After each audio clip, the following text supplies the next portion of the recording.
आपल्या परिसरातील ताजी अपडेट पाहिजे आहे ना, तर मग आजच C24 तास या आपल्या YouTube चॅनलला लाईक करा, शेअर करा, सबस्क्राइब करा आणि बेल आयकॉनवरती क्लिक करायला तर अजिबात विसरू नका। वडाळा सर्कल ते खोडेनगर दरम्यानच्या मुख्य मार्गावरती वाहन दुरुस्तीची कामं सर्रासपणे रस्त्यावरच सुरू आहेत।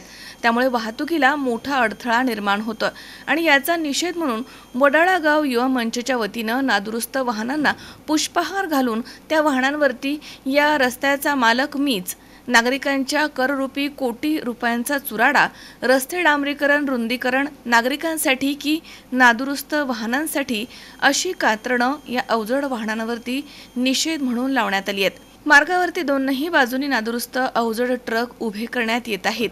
त्यामुळे दिवसेंदिवस वाहतूक कोंडी गंभीर होतीये। परिणामी लहान मोठे अपघात देखील घडतायत। नागरिकांच्या जीवितास धोका निर्माण झालाय आणि या पार्श्वभूमीवर शहर वाहतूक पोलीस आणि अतिक्रमण विभाग यांनी तातडीने संयुक्त कारवाई करावी अशी मागणी स्थानिक नागरिकांकडून केली जाते। अपघातांची मालिका सुरूच आहे। रस्त्यावरच उभ्या असलेल्या अवजड ट्रकांमुळे वाहन चालकांचे मार्गामध्ये अडथळे येत आहेत। अनेकदा अचानक वळण घेणं किंवा ट्रक टाळण्यासाठी रस्त्यामधनच घाईनं बाजूने जाणं, त्यामुळे दुचाकी आणि चारचाकींचे अपघात होत आहेत। काही ठिकाणी अपघातामुळे नागरिक जखमी देखील झालेत। सुदैवानं अद्याप जीवितहानी टळली आहे, तरी यावर वेळीच उपाय न केल्यास गंभीर परिणाम भोगावे लागू शकतात अशी भीती स्थानिक नागरिकांनी व्यक्त केली आहे। वाहतुकीची असह्य परिस्थिती, मुंबई महामार्ग ते पुणे महामार्गाला जोडणारा हा मार्ग इंदिरानगर जॉगिंग ट्रॅक, साईनाथ नगर चौफुली, वडाळा गाव सर्कल आणि DGP नगर क्रमांक 1 असा अनेक महत्त्वाच्या भागांना जोडतो। त्यामुळे दिवसभर या मार्गावरती वाहनांची मोठ्या प्रमाणावरती वर्दळ असते। मात्र वाहनांच्या वाढत्या संख्येच्या तुलनेत रस्ता तुलनात्मकदृष्ट्या अरुंद आहे, त्यामुळे वाहतुकीला सतत अडथळा निर्माण होतो।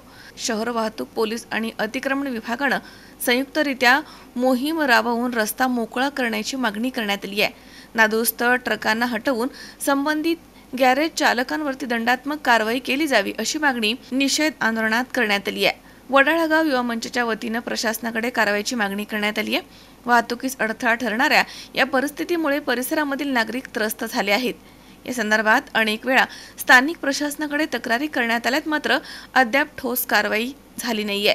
यावेळी वडाळा गाव युवा मंचचे जय कोतवाल, रमीज पठाण, अनुज उदावंत, डॉक्टर दानिश खान, ईश्वर पवार, विवेक देशमुख, शकील सय्यद, मजहर खान, शाहरुख मिर्झा तसेच परिसरामधील नागरिक मोठ्या संख्येने या ठिकाणी उपस्थित होते।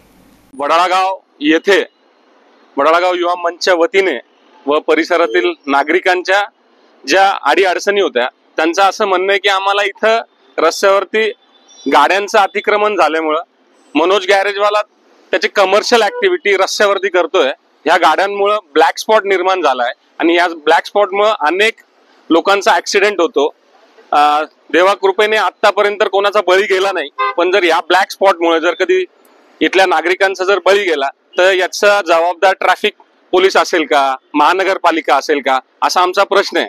आणि जर या गाड्या त्वरित हटवल्या गेल्या नाही तर येणाऱ्या 3 दिवसांमध्ये आम्ही मोठ्या प्रमाणावरती जन आंदोलन करू आणि इथून या गाड्या हटवून इथल्या नागरिकांना एक मोकळा श्वास देऊ आणि इथली कचरपट्टी मुक्त करू, ही मी तुम्हाला ग्वाही देतो। थांबतो। जय हिंद, जय महाराष्ट्र। आज आपण परिसरातील सर्व नागरिक इथे जमलोय, कारण खूप भयानक आहे। कारण जे मनोज गॅरेज आहे यांनी ही जी जागा आहे आणि जे वाहनतळ आहे आणि जे फुटपाथ होतं यांचं असं बोलणं की आमच्या मालकी हक्काची आहे। कारण असं आहे का कोट्यवधी रुपये खर्च करून रस्त्याचे रुंदीकरण, डांबरीकरण झाले, पण या मनोज गॅरेज चालकाने ही जागा स्वतःही समजली आहे। म्हणून आपण यांना मागच्या आठवड्यात आंदोलनाचा इशारा दिला होता।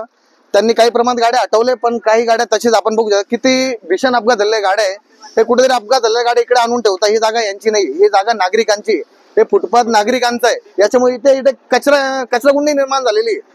आम्ही अजून यांना 3 दिवसांचा अल्टिमेटम देतो, हे नादुरुस्त वाहने इथून हटवा, अन्यथा इथे मोठं जन आंदोलन उभारलं जाईल आणि याची सर्वस्वी जबाबदारी मनोज गॅरेज चालकाची असेल।